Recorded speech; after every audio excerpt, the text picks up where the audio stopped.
Today I have a special job in the shop, and this is to customize this thrust bearing right here. This comes off an old-timer car, and this one was the one that was used previously, and the thickness here is too thick, so the car has problems getting the gears in, and right now we're switching to this one.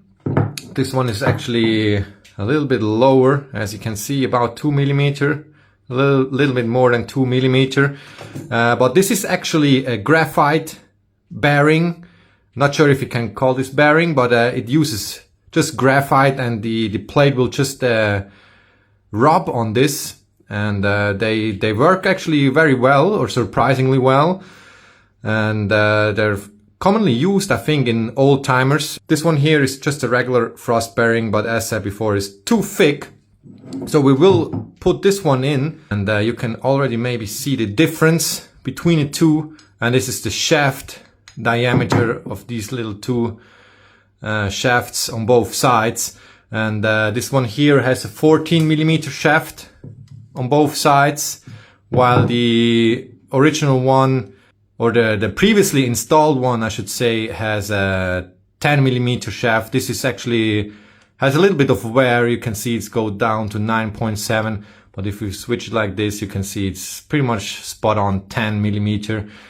And all the rest is the same, the dimensions. So this distance right here and the total distance is both the same. So we just need to turn these two shafts down to 10 millimeter, and that's pretty much the job done. So right here you can actually see the clutch housing, and this black piece right here is the arm or the fork that engages the clutch, and the thrust bearing sits right here.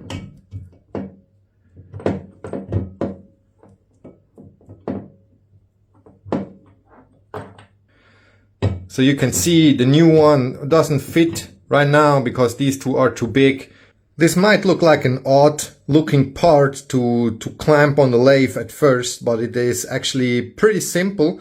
And we're just going to hold it on one side, support it with the tailstock on the other side with a center, live center. And then we're just going to turn one side, flip the whole part around and turn the other, and that's pretty much it. I've already installed the 14 millimeter collet in the spindle. Just going to put the part in and clamp it.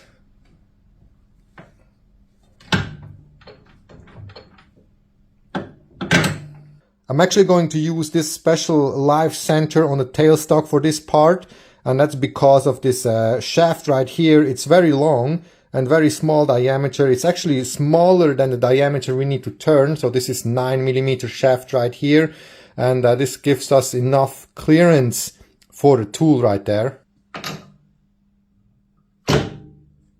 So right now I'm just going to move the tip of the tool around there we need to be to positioning the live center.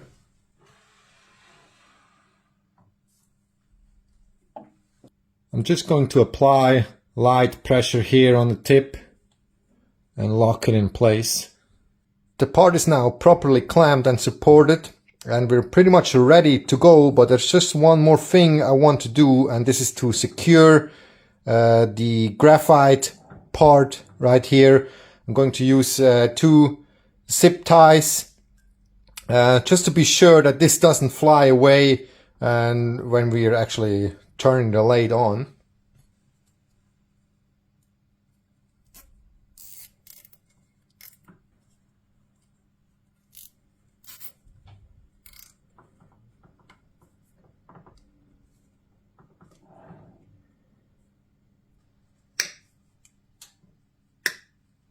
So first I'm going to touch off the part, turn it roughly down to 11.5 millimeter, and then verify it with the micrometer, and then turn it down to the needed 10 millimeter diameter. I want to go pretty precise to 10.0.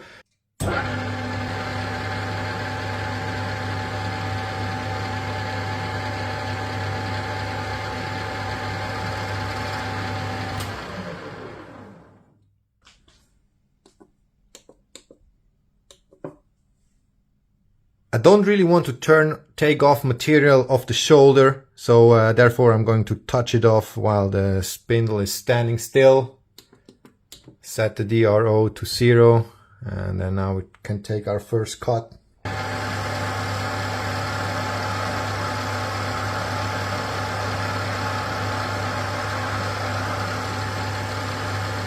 Just took a 1mm cut to 13mm. Going to measure it with my calipers to verify we're actually there, and pretty accurate. So I will set the DRO right now to 13.06, and we'll keep on turning.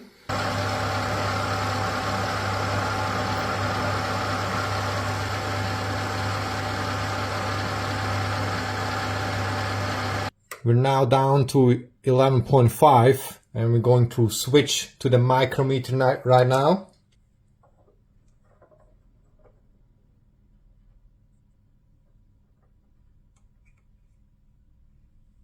I'm measuring 11.54mm right now, and I'm going to set the DRO to that value and take off another 0.5 millimeter.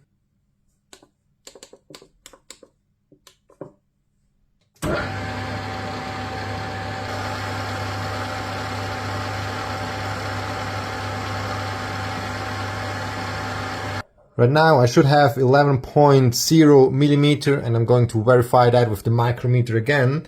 And I'm measuring just below that. I'm measuring 10.99. So I'm going to set the DRO again to that value, 10.99, and take off another 0.5 millimeter.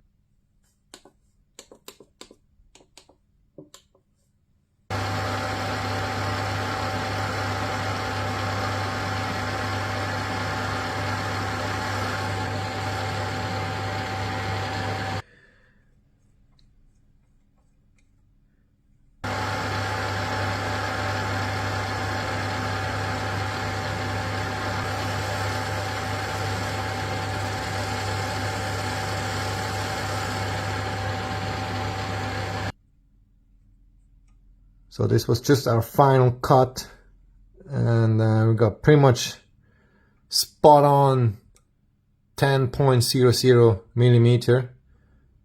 Perfect. Right now we just need to make a little chamfer.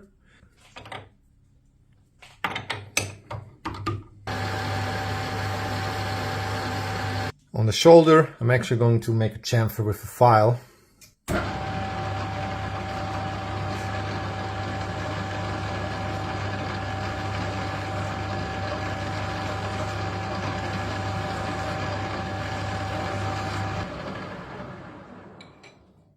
Now we can take the part out. So this is our first side done. Nice little chamfer here with the file. Front of here as well, looking pretty good. Now we can flip the part around and do the other side. I need to change the collet to a 10mm collet.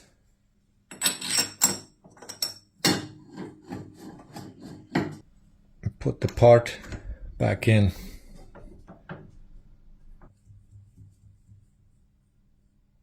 And now we're just going to repeat all the steps on this side as well.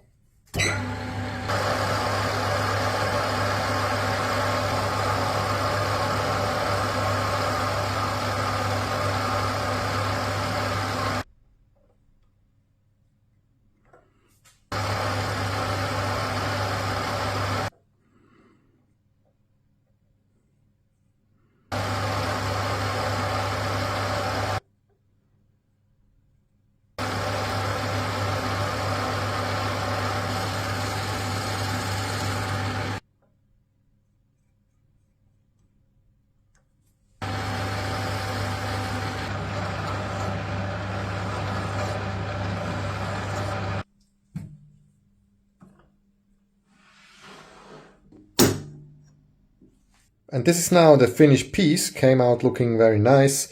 As I said before, it was a very easy and simple job to do. Very special looking part, but as you just saw, it was just need the right setup, and it's a pretty easy job. And the part does actually fit very nice inside here, and I hope the clutch will work better from now on. That's it for this video. Thanks for watching.